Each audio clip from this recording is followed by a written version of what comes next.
সাক্ষী হাসি মুখে বাইরে বেরিয়ে আসে এবং রানীর দিকে যায়। রানীর চোখ মুখ দেখে মনে হয় রানী যেন কোনো একটা গোপন রহস্য সম্বন্ধে বলতে চায়। রানী এমন কিছু বলতে চায় যেটা কিনা সাক্ষীর জানা উচিত। করুণ একটা চোখে সে অদ্ভুত দৃষ্টিতে রানীর দিকে তাকিয়ে আছে, কিন্তু এই সময় দেখে রানী হঠাৎ ওদিকে তাকাচ্ছে।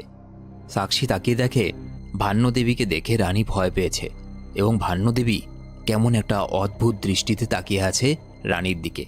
কিছুক্ষণ পরে সাক্ষী দেখতে পায় আবার ওই তিনটে ছেলেকে। এবারও সাক্ষী ওদের পেছন পেছনে যায়।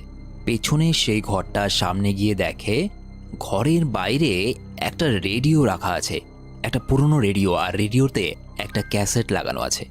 সেই ক্যাসেটে একটা মেয়েলি সুরে কারো রেকর্ড করা গান বাজছে। কোনো মা যেন কোনো বাচ্চাদেরকে ফুলিয়ে ভালিয়ে ঘুম পাড়াচ্ছে, এরকম একটা গান। বাচ্চাগুলোর পেছন পেছন সে রেডিওটাকে নিয়ে সেই ঘরে ঢোকে, কিন্তু ঘরে কাউকে দেখতে পায় না। সে যখন পেছন ফেরে হঠাৎ করে দেওয়াল থেকে একটা কালো হাতের মতো বেরিয়ে আসে, কিন্তু সাক্ষী সেটা দেখতে পায় না। আর সে যখন বেরিয়ে যাচ্ছিল তখন দেওয়ালের সঙ্গে চিপকে থাকা লাল রঙের বস্ত্র পরা একটা মহিলার সঙ্গে তিনটে বাচ্চাকে দেখা যায়। ঠিক এই সময় সেখানে ভান্যদেবী আসে। সে রেগে যায় এবং বলে, তোকে বলেছিলাম না ওই বাচ্চাগুলো থেকে দূরে থাকতে? আর এই রেডিওটা কোথায় পেলি তুই? এবং সে রেডিওটা হাতে নেয় এবং রেডিওটাকে ওপাশে ফেলে দেয়। সাক্ষীও রেগে যায়। সাক্ষী রেগে গিয়ে বলে, শুনুন, আপনাদের বাড়িতে আমি থাকি, আপনাকে আমার অত খেয়াল রাখতে হবে না। আপনি যতটা খেয়াল রাখছেন আমি বুঝতে পারছি, আর আপনার এই রূপটা যে আসল রূপ নয় সেটাও আমি বুঝতে পারছি। আপনি আসলে আমার কেয়ার করছেন না। আপনার আসল ব্যবহার সেটা, আপনার আসল রূপ সেটা যেটা আপনি রানীর সাথে করেন। আমি জানি এই সব কিছু নাটক চলছে, এখানে কোনো কিছুই সত্যি নয়, আপনিও সত্যি নন।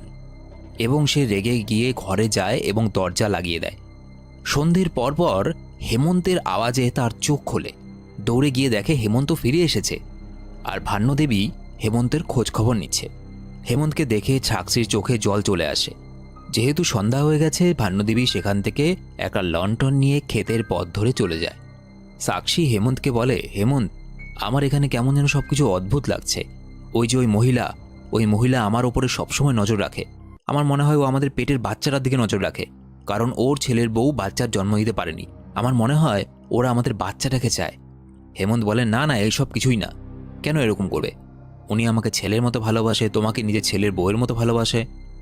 এসব তোমার সবকিছু ভ্রম।